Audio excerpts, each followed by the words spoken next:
Hi friends, welcome back to my channel. My name is Victoria, otherwise known as Lone Wolf Knits Online, and this is my podcast here where I talk about everything that I have been making.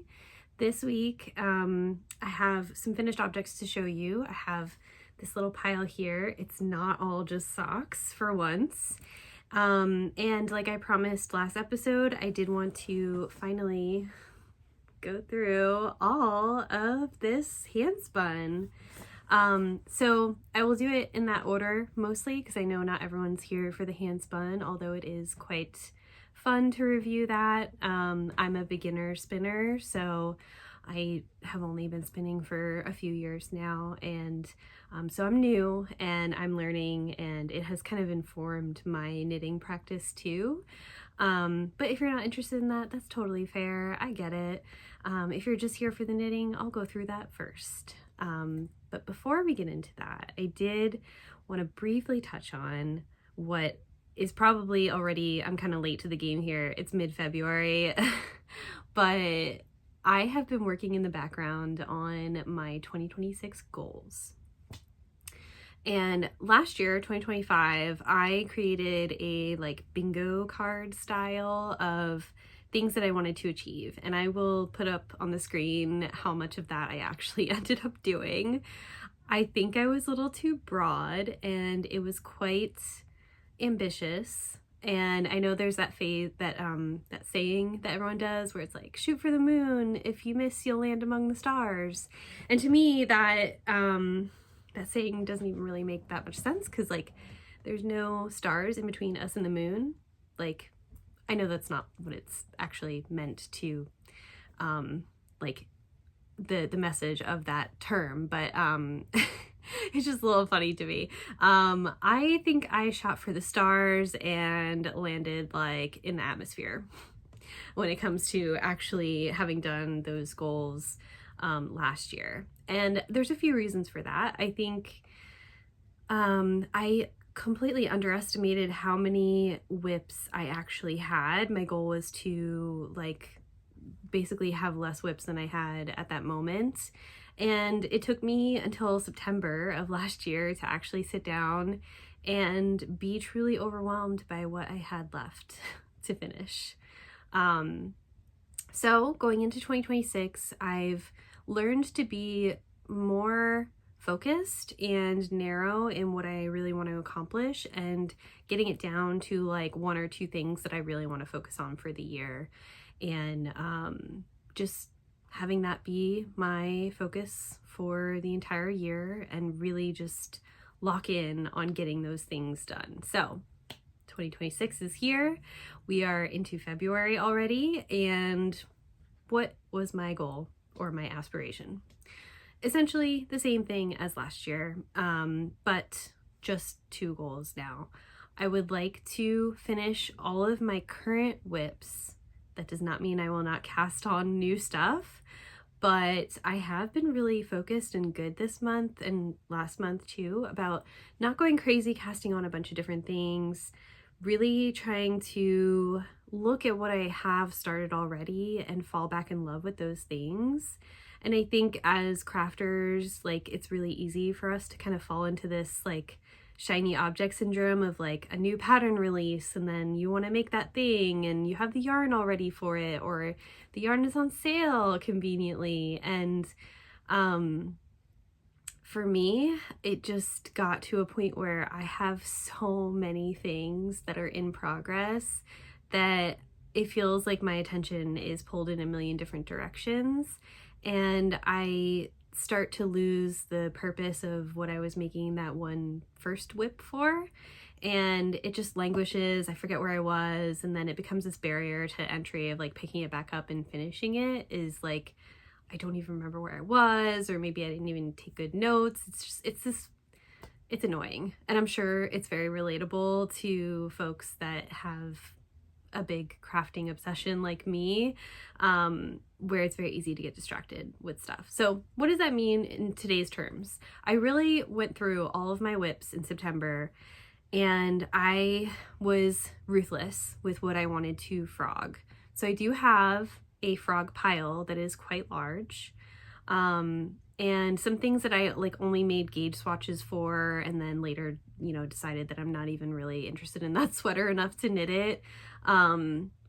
So I've culled down to a total of 25 whips at the beginning of this year that I wanted to officially finish, commit to finishing, and spread out over the year so that I'm not chained to my whips. Like I want to finish those things, but I also want to finish them to make time for the things that I want to cast on as new projects. So I don't want to lose the joy of knitting and the excitement of knitting something brand new. But I want to be loyal to the projects that I already started and kind of wrap those up. So 25 whips over the course of the entire year. That math roughly works out to about 2 projects per month that I would like to finish.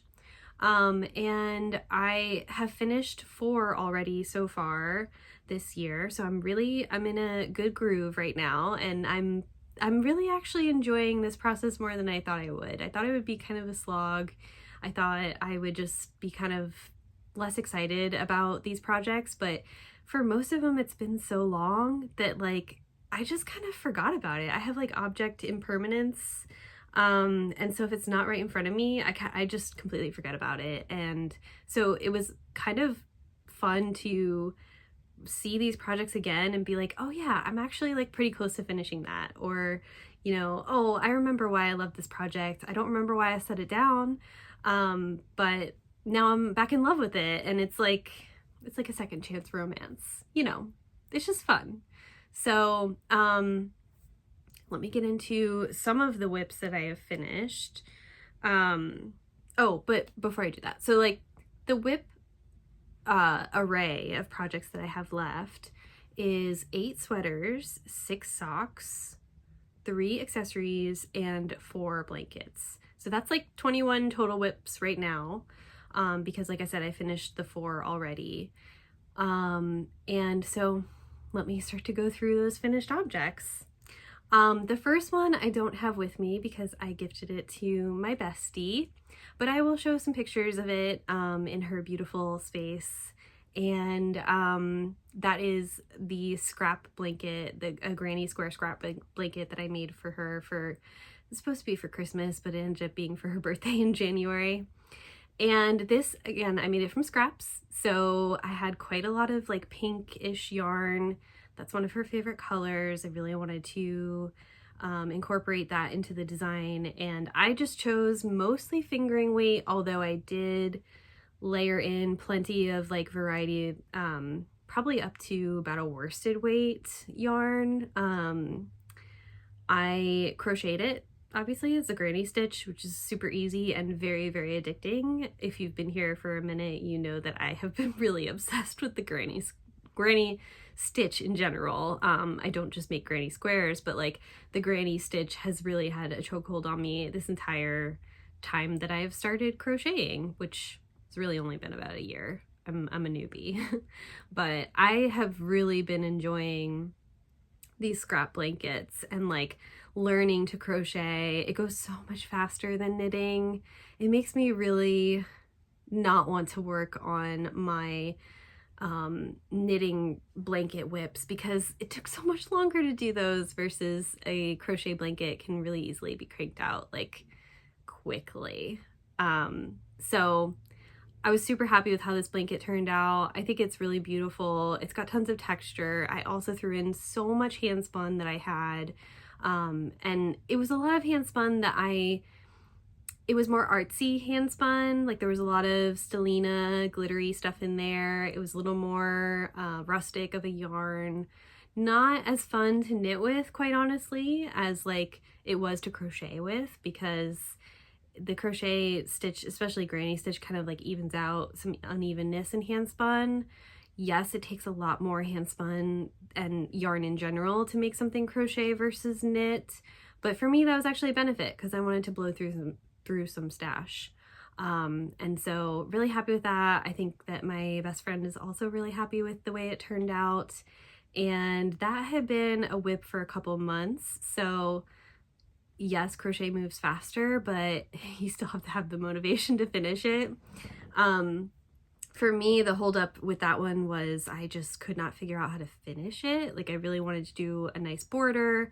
I tried to do a scalloped edge border, but I ran out of yarn, and so I ended up just kind of finishing it with a couple of rows of the same color to kind of mimic a border, but it's all just the same stitch.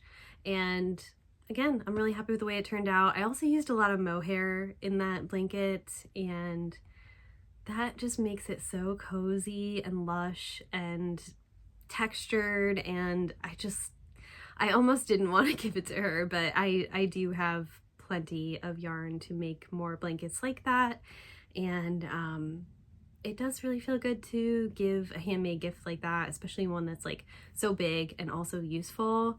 So she's even sent me some pictures of her kids using it, and that just like really warms my heart as an auntie.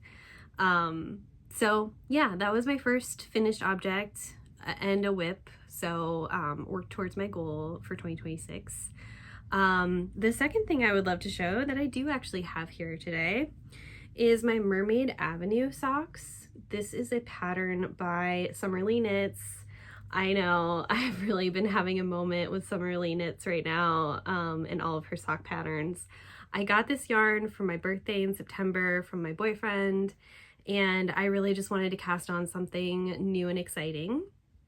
So this is an interesting sock pattern in the sense that like it took me a really long time to memorize it. Like you can see it's got this really fun textured pattern with slip stitches and then like catching those slip stitches to make, you know, literally kind of looks like fish scales. And so it's a little harder for me to memorize. It was a little bit more brain work for me to do to remember where I was in the pattern.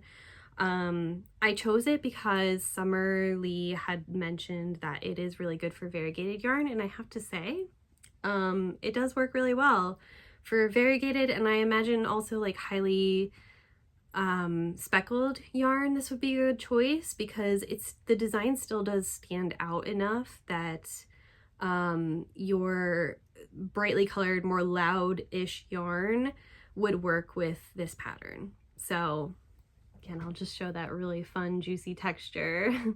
I think these had a moment back in like when they first came out. I think it was 2016 or something like that.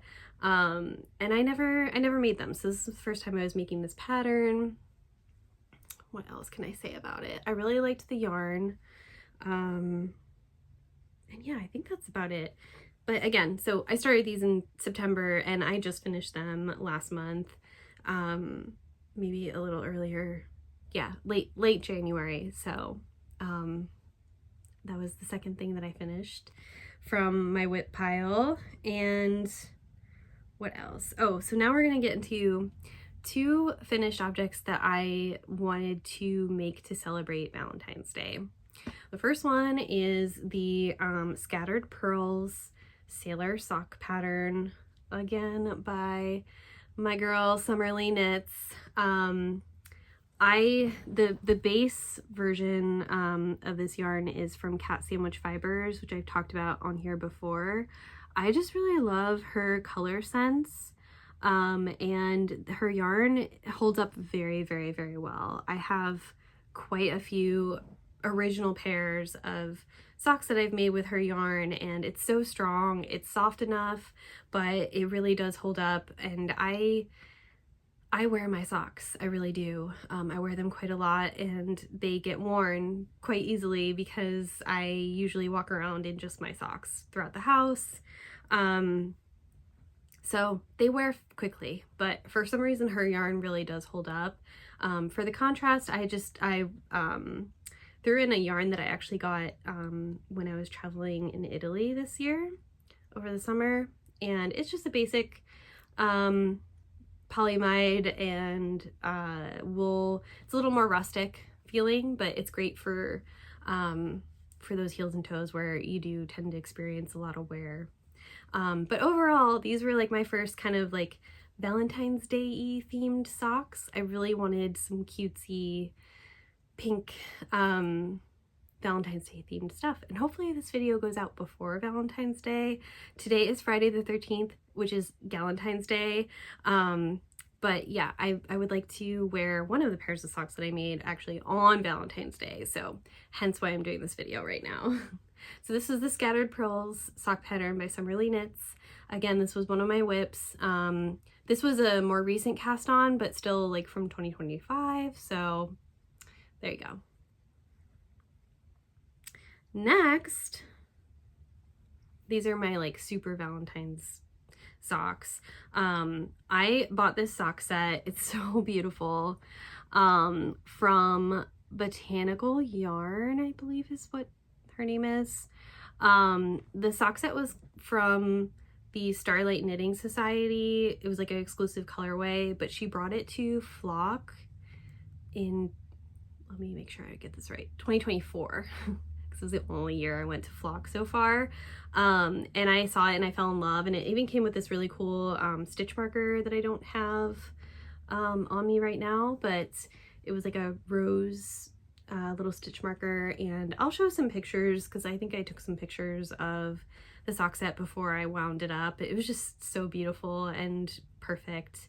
But yeah, so these are my official Valentine's Day, more Valentine's-y than the other socks that I just showed, but so these are my Valentine's Day socks, and I love a good stripe moment. This is, again, another pattern by Summerly Knits. This is her wide 4x4 rib socks. I think that's what they're called. It may have been in like some sort of bundle, because that's how I tend to buy her sock patterns, is when she does like those bundles. So yeah, I really like this because it should be up there with my favorite sock patterns. I really like the wide 4x4 rib here. I like that kind of holds your foot in. They do look a little funny when you're like making them, because they get really small and scrunchy. But a good basic sock pattern that's a little bit more than basic. And the stripes are optional because, as you'll see in my next finished whip, I tried it with a super variegated yarn. So same pattern here. The yarn is hedgehog fibers. I believe it's called macaron, one of those two. I'm not French, so excuse my pronunciation.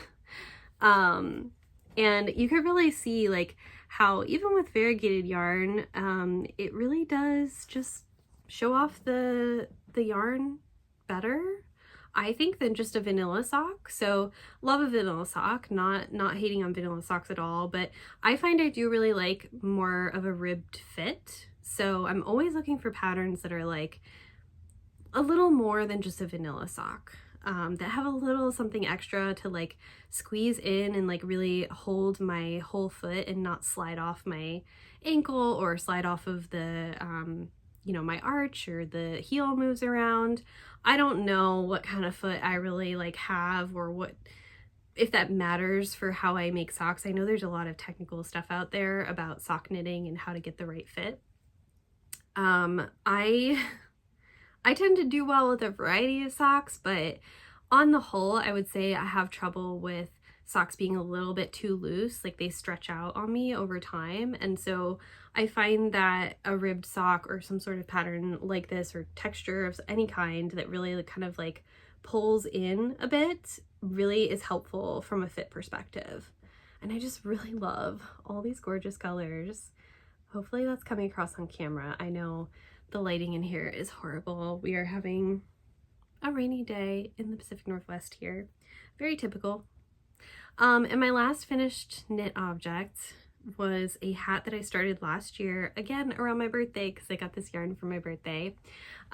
This is my go-to hat pattern for when I really want to just like knit on something as a basic hat. I want to let the yarn do a lot of the talking.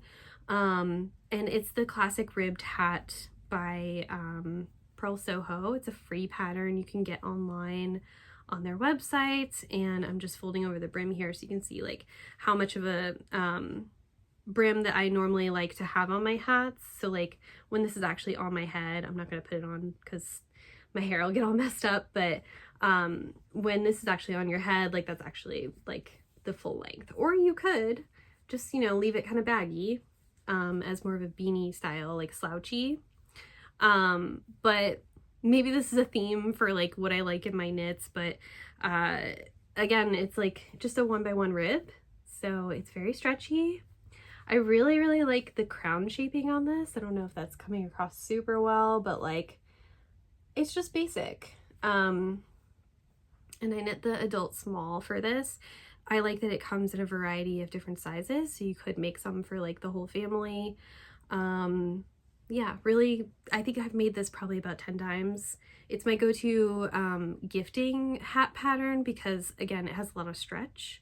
So if you're a little off in terms of like don't know what size someone's head is, or you know, you just kind of have a rough idea of what to give them. Everyone can use a hat. Who can't use a hat? And for the most part, it's stretchy enough that like you could fit a big head in here, or a slightly smaller one. So love that pattern by Pearl Soho. And if I didn't mention this already, I will put all of the links to my Ravelry pages for these projects below so that you can see more detailed information like needle size, the actual yarn vendor and type that I use, and the colorways and all that stuff, because I could not remember all of that. So now we'll move on to the handspun portion. And I'm just looking at my pile here and realizing that, oh, I do have the two. I was trying to decide, I think all of this has been done on my spinning wheel. Yeah, pretty sure that's right. These are all 2-plies. That has kind of been my go-to this past year, I would say, is I'm just trying to get really good at doing a 2-ply yarn. I also just tend to prefer to knit with a 2-ply yarn, even though I spin quite fine, like probably between a lace weight and a fingering weight for my singles. That is like as low as I can go. And I don't prefer my singles to be much thinner than that. But if you're not a spinner, when you ply those things together, obviously the yarn gets thicker.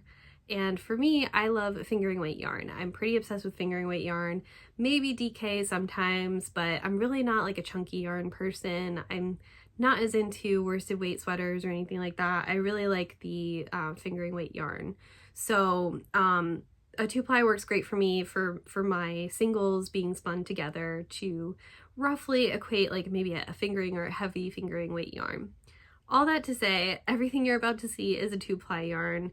And everything except these ones that I'm holding right here was just one braid of fiber that I either tore in half in some way or fiber prepped in some way to divide it in half to make the skein of yarn.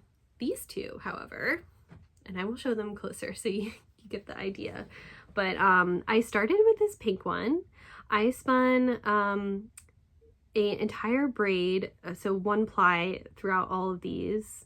But I spun the first braid, I believe it was I have the tags here. Fat Cat Knits hand painted tops and bats. This one, I think it was called Nemesis was the name of the colorway in the tag that I have.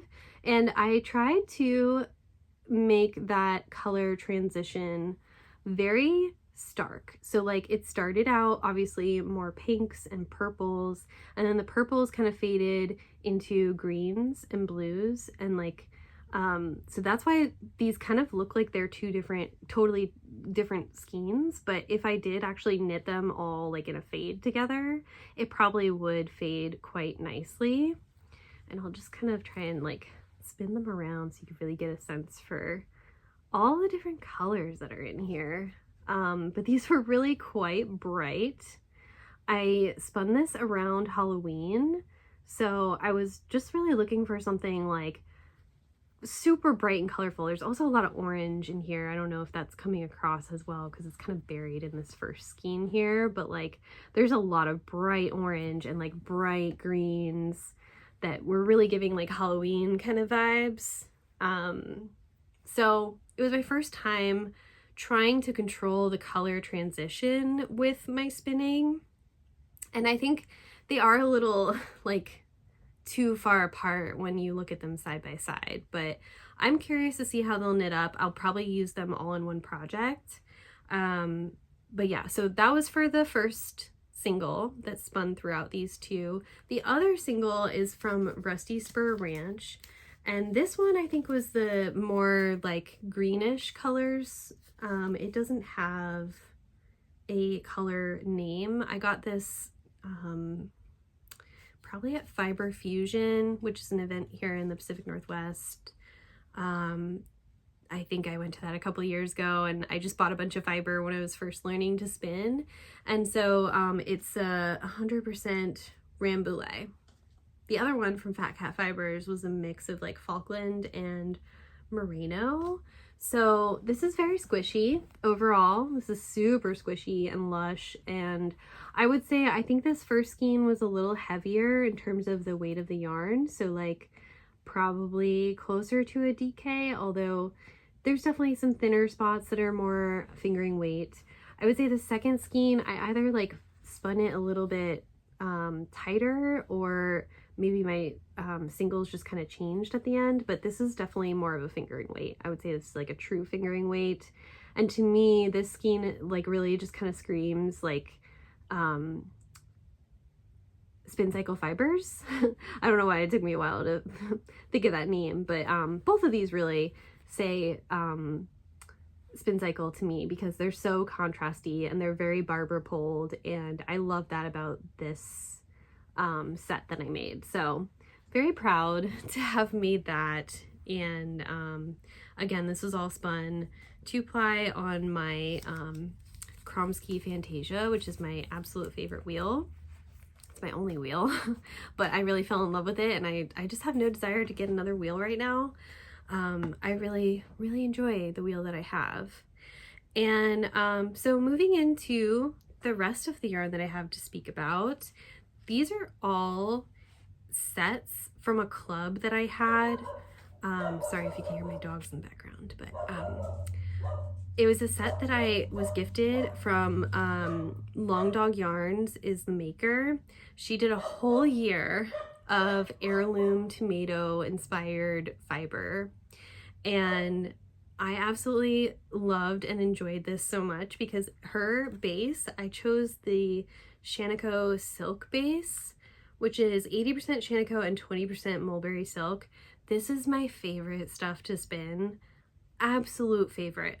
Absolute favorite. I love the combination of the silk and the Shanico. The Shanico is so bouncy and so soft. It's just, it's my favorite. So this is definitely my favorite base. I'm definitely going to be spinning a lot more Shanico. I always want to say Shanico, but I know it's not that. And if I remember my heritage correctly, I think Shanico is some sort of merino hybrid, if I had to.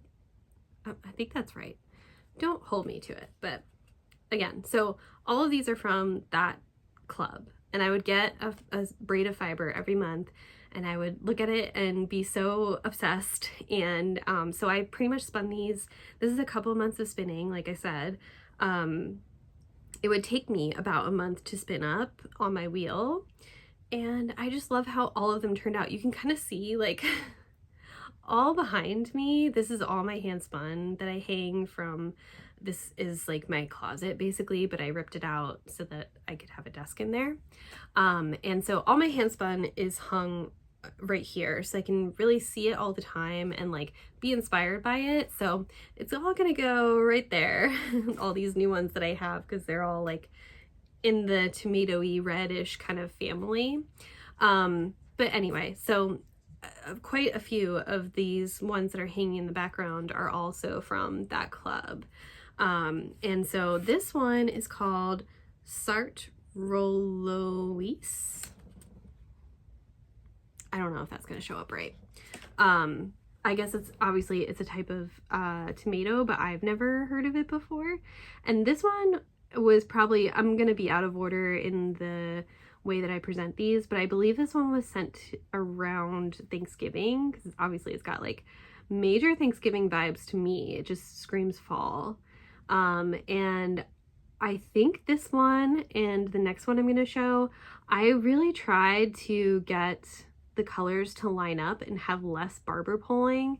I think you can kind of see that because a lot of the like ochre yellow colors are like kind of striped together in here. So like there's not a lot of strands like this this one here that's like really high contrast. Like a lot of them, you know, the burgundies are kind of mixed together with each other. And so I'm hoping when I knit this up that it turns out a little bit different than the barber pulling skeins, like, you know, something like this as a comparison, where really none of the colors are matching up correctly. Not correctly, but, you know, just a different way to put them together. So I'm really looking forward to seeing how this one knits up and if I like that effect. I know in the skein, these always don't excite me as much as the barber pulled ones, but I really think it'll come together in a project beautifully. So that's that one. And they're all, because I don't know the names of these tomatoes, I have to put the belly band back on them so I don't forget which is which. Here's another one from that club, that set. And again, I tried to really keep the same colors together. And how I did that was I basically, for this one, I split the braid directly in half and then I spun each one end to end so that when I applied them together, all of the colors would really kind of align with each other. So as you can see, there's lots of greens. This one has some golden ochre kind of hues in it too as well. It's super glowy in person. I don't know if that's really coming across on the camera well, but it just glows. This one also is very fall. The colorway name is called Bumblebee Cherry. And again, this is the same base. This is that like Shanico silk base.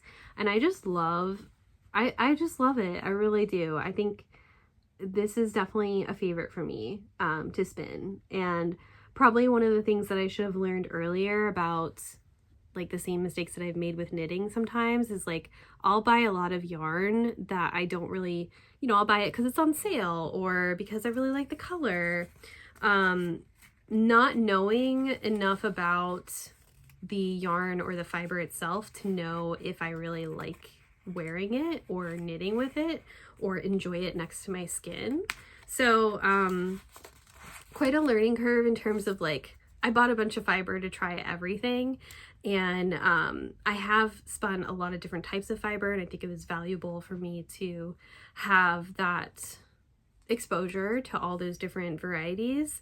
But now that I've found that I really love Shanico and I really love like a silk Shanico blend, I kind of want to like update my stash to reflect the things that I enjoy spinning.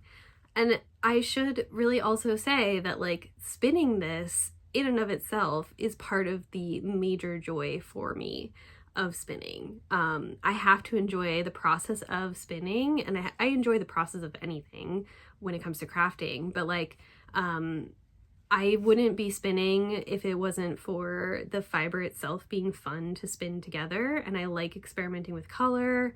I like super colorful stuff. And that doesn't tend to be always what I gravitate towards when I am knitting something or like something that I want to wear constantly. So that has been a bit of a tension for me too, of like trying to find a balance between I love these crazy, you know, insane colors, but like, am I really going to wear a sweater in this color? Maybe not, I don't know. But these were more in, it was perfect in every way in terms of like, I would wear these colors. They're not so crazy that they're like out of my scope of what I would feel comfortable wearing in a sweater. I think my biggest challenge now is trying to figure out what patterns to knit with these yarns and if I could really like use them together. Maybe they're better on their own. I don't know. I'm still figuring that out. And I just said that her colors aren't crazy and I would wear all of them, but then we got the Halloween skein, which is the name of this one is called Black Strawberry. And this one, I love that this came around Halloween because I am a big fan of Halloween colors. I love the garishness of the Halloween, you know, classic colors. And I do love that there's like this moment where crazy colors like this are just like encouraged, and it's cool to be garish and like fun. So this was the only one of her entire yearly set that I got that I was like, wow, this one's like kind of crazy and hard to deal with. So I did not choose to spin this one with the same kind of you know, low contrast that this one has. So obviously this one's very more barber pole look, and I'm okay with that.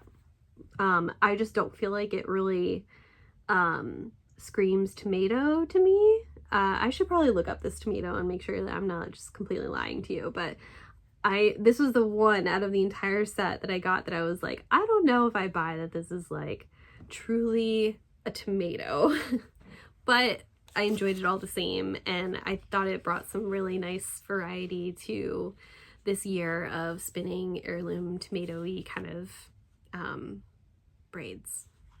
So again, 2-ply again on my wheel. And the last one I'll show you is the last set of the year. So I got this one in December, or maybe even beginning of January.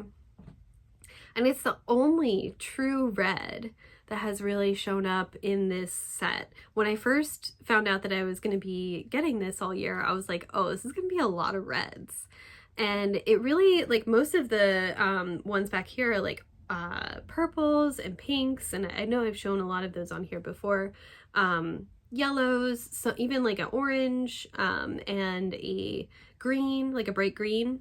This is the only true red, like, you know, tomato red that showed up, and I thought it was so fun that like I expected a lot of red and didn't get much really at all. It was quite more of like a muted rainbow.